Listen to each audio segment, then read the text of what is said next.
Okay, I'm going to try to make this video shorter, but what I've done or what I'm going to do now is demonstrate how to use Flubaroo to grade an assessment. So I have the same assessment pulled up here that I just took about the mascot.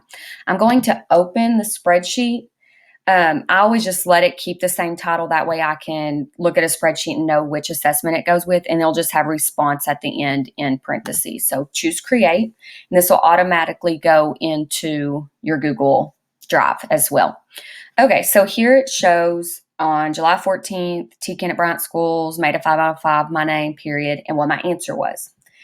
To grade this assessment from here, if you choose not to use the grading feature in Google Forms, you're going to go to Add-ons, Get Add-ons, and choose Flubaroo. I already have Flubaroo as an add-on, so I'm going to click here, and then you choose Enable Flubaroo on the sheet.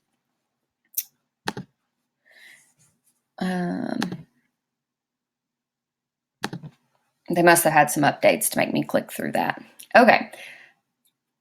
You may now access, yes, we need, oops, I don't need to go there. Let's try again. All right, so I enable Flubaroo, and now it's going to give me these options. Grade assignment. If you just want to grade the assignment at the very end of the day, this is what you will choose. I like to do this advanced feature that says enable auto grade most of the time. And the reason I do this is so if I'm giving the same assessment in every class, I don't have to go in and say grade assignment. It will automatically grade once those students click submit. So I'll choose that. You have to set up some settings, and this is where you kind of go through and click what's important. So username, no points, it identifies the student. Score,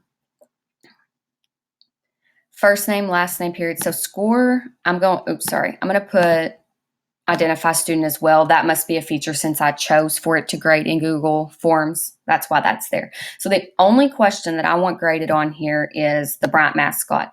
I chose 5 points on the Google Form option, so I'm going to choose 5 points here. Continue. All right. You must take the assessment first when you're using Flubaroo because your assessment will be the answer key. Unless you have a student that does really well and you want to use them as your answer key, you can do that as well, but I don't want to go through and have to look at that. So I'll click on mine. That's the answer key. Continue. All right, we want to share grades based on their username. That's why it's important that you collect the email addresses. I would like it to share via email. Include list of questions and scores, include answer key. This is similar to the Google Form option. If you want them to have the correct answers or not, you can put that there. Then I always like to put a message, great job on your quiz, or happy Monday, have a great week. And then we'll go down here. All right, so auto grade is enabled. Flubaroo is waiting for new submissions to grade. So once somebody else submits, they'll get a grade sent to their email because Flubaroo is now grading this assessment also. There is one trick I want to talk about real quick in Flubaroo. If you are doing an assessment that has a short answer or fill in the blank, I guess I should say, where you're looking for one word, I don't believe Google Forms can do this. So I just haven't been able to find out how if they can. So let's say that there are 3 different mascots for our district, and I want this assessment to allow the word hornet, the word bee, and the word wasp to all be counted correctly. So something I can do on my answer key only is I can go up here, and so I have hornet, that's the answer I put.